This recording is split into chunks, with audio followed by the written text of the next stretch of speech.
Mag-throwback pampalamig muna tayo mga kapuso. Kaway-kaway naman dyan ang mga batang 90s. Namimiss nyo na ba ang lasa ng scramble?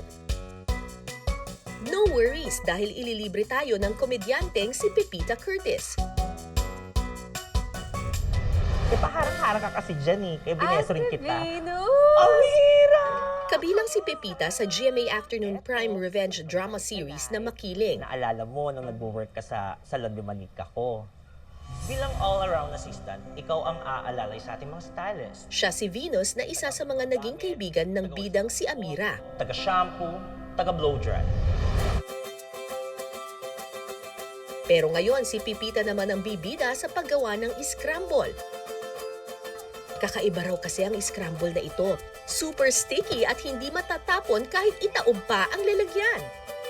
Ayan po mga kapuso, kitang-kita po natin, wala pong magic! Pepita, pasok! Ay!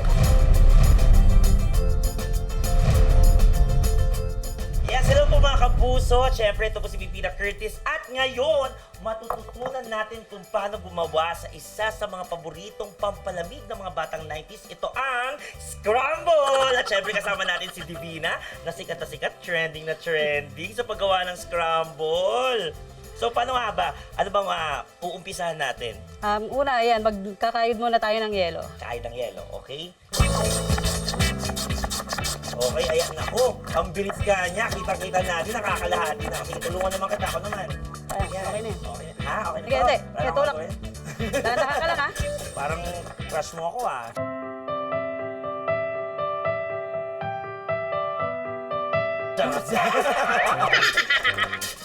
Pagkatapos magkayod ng yelo, ilalagay na ang skimmed milk,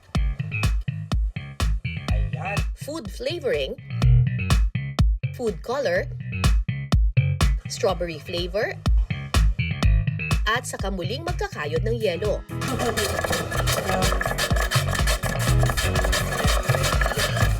At ang pinakamalaking hamon, ang pagmekos-mekos ng scramble.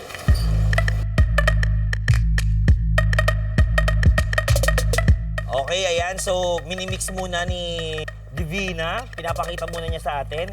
So, kailangan din nakapatong din sa akin yung ano. Okay.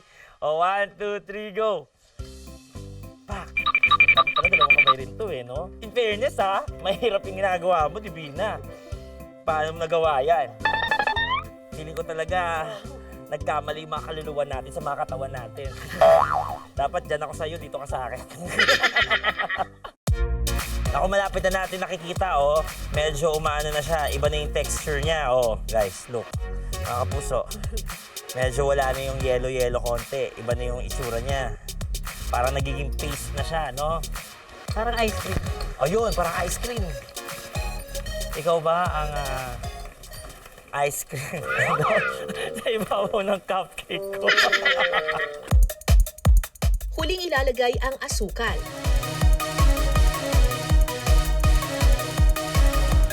Pagkatapos mahalo, tingnan na natin kung talagang sticky at hindi malalaglag ang scramble na ginawa nila Pepita.